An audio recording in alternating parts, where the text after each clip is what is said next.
नहीं करना है तो मत करो।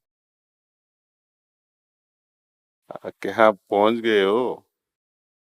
जब ऐसे हिसाब के प्रश्न होते हैं, ये करूंगा तो ये मिलेगा, तो करना ही मत। आध्यात्मिकता के साथ हम व्यापार नहीं कर सकते हैं, बिजनेस नहीं कर सकते हैं। कहते हैं कि वहां तक पहुंच गए, पराकाष्ठा पे, आध्यात्मिक पराकाष्ठा पे पहुंच गए। यदि पहुंच गए तो ये सवाल उठेगा ही नहीं। जो फ्रीडम कहते हैं, मोक्ष कहते हैं, मोक्ष का मतलब क्या है? हम जब ये पंचभूत जो है उससे परे हो जाते हैं तो फिर वापस आने की जरूरत नहीं पड़ती है। लेकिन यदि आपके गुरु का आदेश हो जाए, बेटे तो जाओ थोड़ा काम करके आओ वापिस, तो वो ताकत भी देते हैं।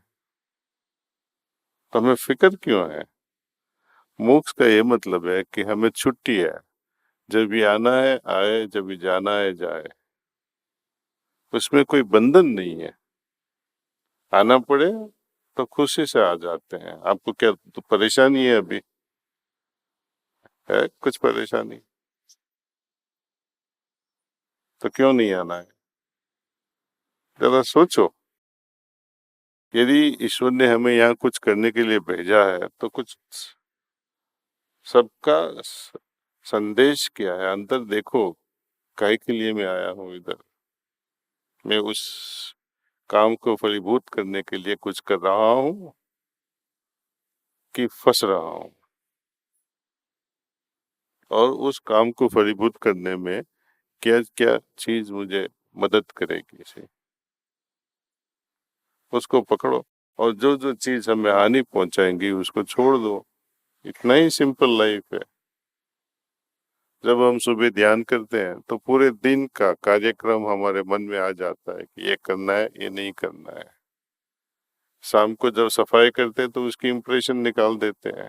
रात को फाइनली नींद से पहले हम सुझाव करते हैं कि जो आज कुछ भी हो गया जाने अनजाने में, उसके लिए माफी मांगते हैं।